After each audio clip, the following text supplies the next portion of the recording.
ಒಂದು ಪಾತ್ರೆ ಇಟ್ಟುಕೊಂಡು ಅದಕ್ಕೆ ಸ್ವಲ್ಪ ಆಯಿಲ್ ಹಾಕಿ, ಆಯಿಲ್ ಗರಂ ಆದ ನಂತರ ಜೀರಿಗೆ ಹಾಕಿ, ಕರಿಬೇವಿನ ಸೊಪ್ಪು ಹಾಕಿ, ನಂತರ ಈರುಳ್ಳಿ ಕಟ್ ಮಾಡಿಟ್ಕೊಂಡಿದ್ದೆ ನಾನು ಮೊದಲೇ. ಈರುಳ್ಳಿ ಹಾಕಿ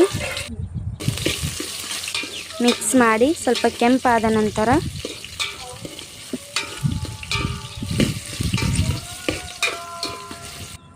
ಬೆಳ್ಳುಳ್ಳಿ ಹಾಕಿ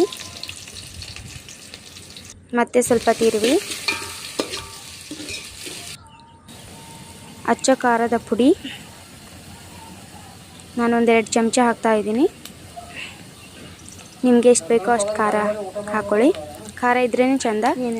ಅರಿಶಿಣ ಹಾಕಿ, ರುಚಿಗೆ ತಕ್ಕಷ್ಟು ಉಪ್ಪು ಹಾಕಿ, ಅದಾದ ನಂತರ ಮಸಾಲ ಹಾಕಿ, ನಂತರ ನಾನು ಮುಂಚೆನೇ ಕೊಬ್ಬರಿ ಮತ್ತು ಟೊಮೊಟೊ ಮಿಕ್ಸಿಲಿ ಹಾಕಿ ಇಟ್ಕೊಂಡಿದ್ದೆ, ಅದನ್ನು ಪೇಸ್ಟ್ ಮಾಡಿ ರೆಡಿ ಮಾಡ್ಕೊಂಡಿದ್ದೆ. ಅದನ್ನು ಹಾಕಿ ಸ್ವಲ್ಪ ಮಿಕ್ಸ್ ಮಾಡಿದ್ದೀನಿ. ಮಿಕ್ಸ್ ಮಾಡಿ ನಂತರ ಹುಣಸೆ ರಸ ಅಂತಾರಲ್ಲ, ಹುಣಸೆಕಾಯಿ, ಅದನ್ನು ನೆನೆಸಿಟ್ಕೊಂಡಿದ್ದೆ. ಅದನ್ನು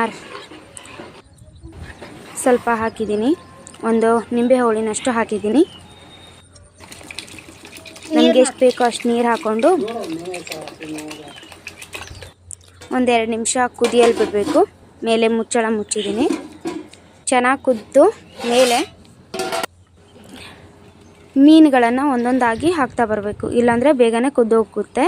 ಅದ್ರಗೋಸ್ಕರ